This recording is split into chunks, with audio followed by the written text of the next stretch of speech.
राजकीय महाविद्यालय पाबौ पौड़ी गढ़वाल के यूट्यूब चैनल में आप सब लोगों का स्वागत है। आज का शैक्षिक चर्चा का विषय है संत कबीरदास।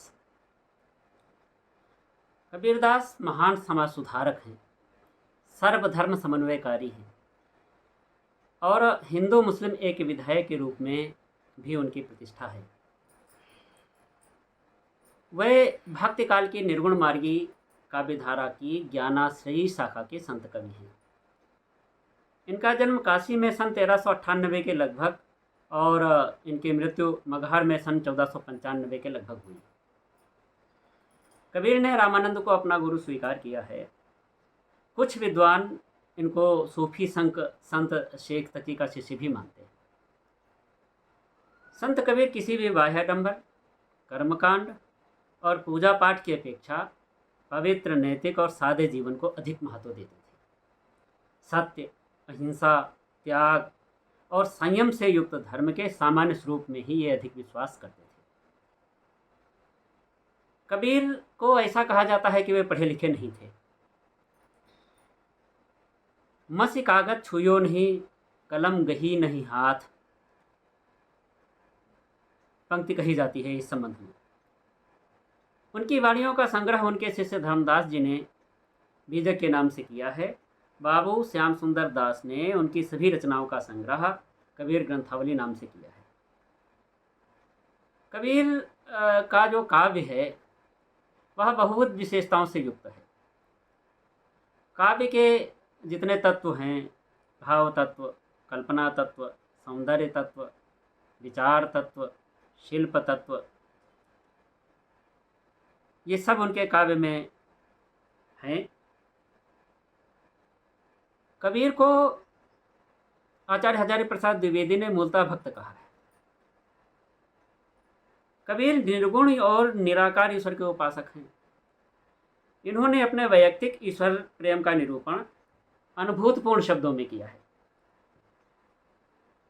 कवि ने इसमें पति और पत्नी के रूपक का प्रयोग किया है। अतः काव्यानुभूति की दृष्टि से उनके प्रणय काव्य को उच्च कोटि के श्रृंगार में स्थान भी दिया जा सकता है।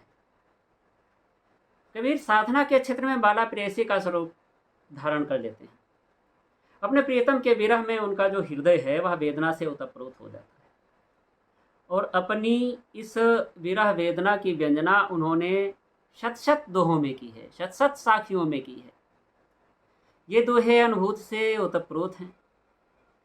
उनकी हृदय की आकुलता का वर्णन देखना हो तो आप देख सकते हैं। वो लिखते हैं एक साखी में, कई बिरहिन को मीच दे, कई आपा दिखराई, 8 पहर का दांझड़ा, मुँह पे सहा न जाई। विरह की दीर्घ साधना के अनंतर कबीर के जीवन में मिलन का भी आगमन होता है और उन्होंने आत्मा और परमात्मा के मिलन के जीवंत चित्र खींचे हैं। कबीर का प्रीतम कबीर के पास स्वयं चलकर आया है और कबीर की आत्मा अपने परमात्मा से मिलकर एकाकार हो गई है। एक पद में वे गाते हैं, दुल्हनी गावहु मंगल चार, हम घरी आए हो राजा राम भरतार, तन रति करी मैं मन रति करी हूँ, पाचहु तत्व बराती, राम देव मुरे पाहुने आए, मैं जोबन में माती। कबीर के काव्य में गुरु महिमा का बहुत अधिक बखान किया गया है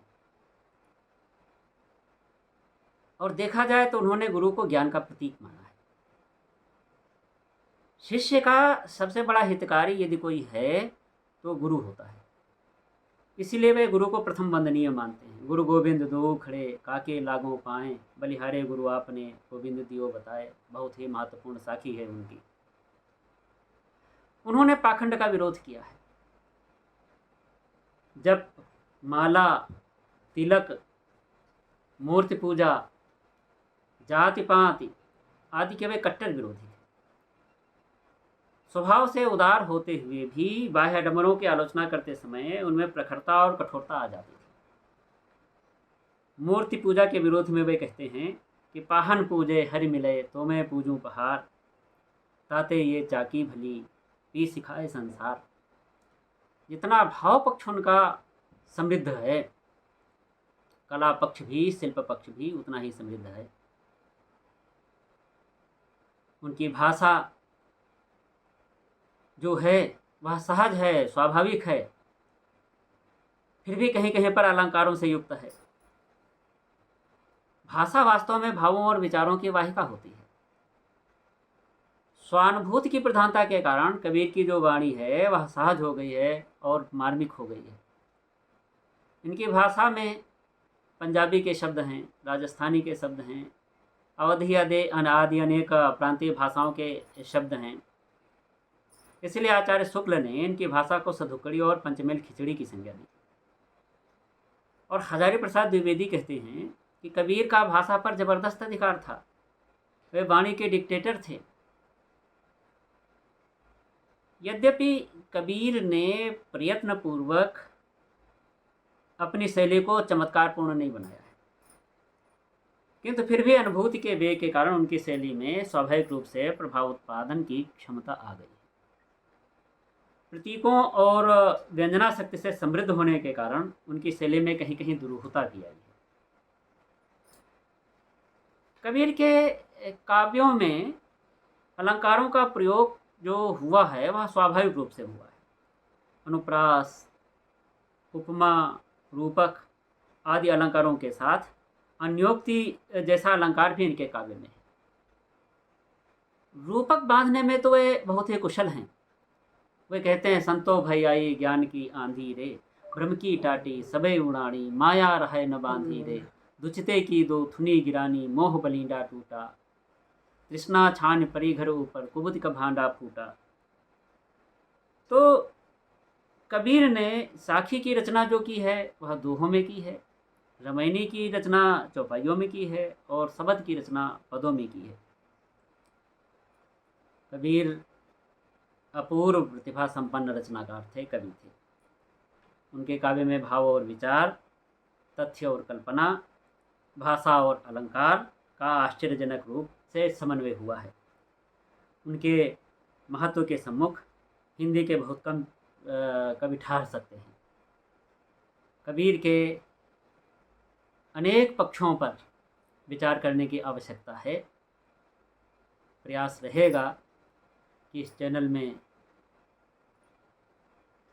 साहित्य संबंधी अन्य विषयों से संबंधित व्याख्यान प्रस्तुत किए जाएं ताकि विद्यार्थियों का लाभ हो सके। बहुत बहुत धन्यवाद।